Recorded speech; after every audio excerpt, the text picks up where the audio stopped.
என்னை தேடும் இறைவனே, உம்மை நாடி வருகிறேன்.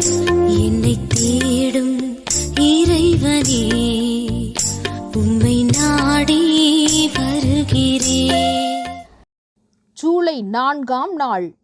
இன்றைய தியானத்தின் தலைப்பு கண்டும் காணாமலும். வாசிக்க வேண்டிய திருமறை பகுதி யோவான் 20வது அதிகாரம் 24ஆம் வசனம் முதல் 29ஆம் வசனம் முடிய. கண்டும் காணாமலும். தோமாவே, நீ என்னை கண்டதினாலே விசுவாசித்தாய். காணாதிருந்தும் விசுவாசிக்கிறவர்கள் பாக்கியவான்கள்.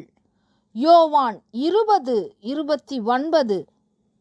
இயேசு கிறிஸ்து பல பாடுகள் பட்டு கொல்லப்பட்டு 3ஆம் நாளிலே உயிர்த்தெழுந்திருக்க வேண்டியது என்று தன் சீஷர்களுக்கு மிக நன்றாகவே கூறியிருந்தார். Mark 8:31, mark 9:31. ஆனாலும் உண்மையில் அவர் உயிரோடே எழுந்துவிட்ட போது சீஷர்களால் நம்ப முடியவில்லை. உயிர்த்தெழுந்த இயேசுவை கண்ட பின்புதான் முழுமையாய் நம்பினார்கள். தோமாவோ இன்னும் ஒரு படி மேலே போய் கிறிஸ்துவுடைய காயத்திலே விரலை விட்டு தன் கையை அவருடைய விலாவிலே போட்டாலொழிய விசுவாசிக்க மாட்டேன் என்றான். பொதுவாக நாம் இன்று தோமாவை போல விசுவாசியாமல் இருப்பதில்லை. ஆனாலும் நம் சொற்கள் அந்த சத்தியத்தை வெளிப்படுத்தாவிட்டாலும் நம் உள்ளத்தில் விசுவாசம் ஆட்டம் காணுவதை நம் நடத்தை காட்டிவிடும்.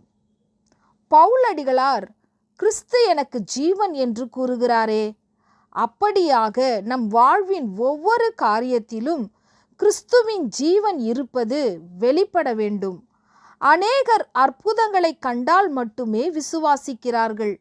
ஆண்டவர் எப்போதும் அற்புதங்கள் மூலம் நன்மை செய்து கொண்டே இருக்க வேண்டும் என்று எதிர்பார்க்கிறார்கள். இல்லாவிட்டால் சோர்ந்து போகிறார்கள். இவர்கள் காணாதிருந்தும் விசுவாசிக்கிற பாக்கியவான்கள் அல்ல. தோமா மட்டுமல்ல, மற்ற சீஷர்களும் கூட உயிர்த்த இயேசுவை காணும் வரை விசுவாசிக்கவில்லை. இதை குறித்து இயேசு சொல்லி இருந்தார்.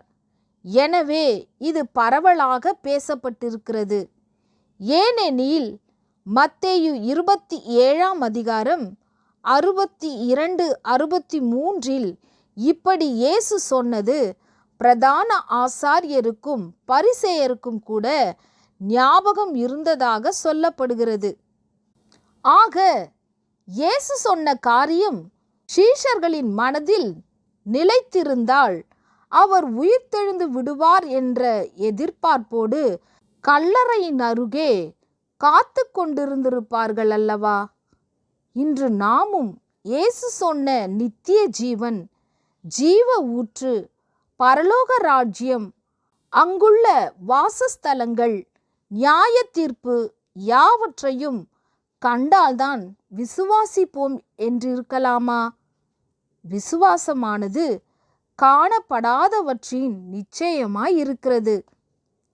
நம் கண்களால் காணாத திருமறை சத்தியங்களை விசுவாசிப்பது பாக்கியம்.